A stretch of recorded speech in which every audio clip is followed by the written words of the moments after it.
In today's video, I'm going to teach you how to duplicate a project in Asana. 5 minutes. By the end, you'll know exactly how to copy a project and control what carries over so you can reuse your best workflows in seconds. First, open your browser and go to Asana. On the login page, enter your email address and select Continue. When prompted, enter your password, then click Login. If your organization uses single sign-on or two-factor authentication, just follow those prompts as usual. Once you're in, you'll land on your Asana home. From your home page or sidebar, open the project you want to duplicate. Make sure you have the right permissions. If you only have comment access, the duplicate option might be unavailable.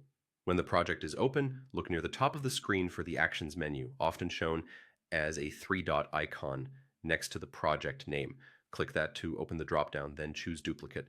A dialog will appear where you can set up your copy. Start by giving the new project a clear, specific name. A good approach is to include the team, purpose, or time frame so it's easy to recognize later. Think of this as your blueprint for a repeatable process. Next, review the options for what you want to include. Under Project Details, choose whether to bring over items like the project description, members, custom fields, or other settings that define how the project behaves. Under Project Tabs, decide which views you want to keep active in the new project, such as List, Board, Timeline, or Calendar. This helps the copied project open with the same structure your team expects. Then under Task Details, pick what to copy for each task. You can include things like task descriptions, subtasks, attachments, and due dates.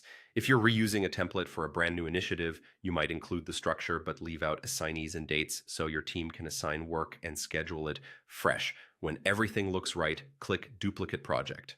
Asana will begin creating the copy. For larger projects, it may take a moment. You'll see the new project appear in your sidebar or project list.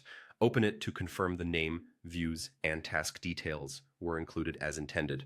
That's it. You logged in, opened the original project, used the Actions menu to duplicate it, named the new version, chose which project and task elements to bring over, and created the copy. Use this process whenever you want to standardize repeatable work and save time.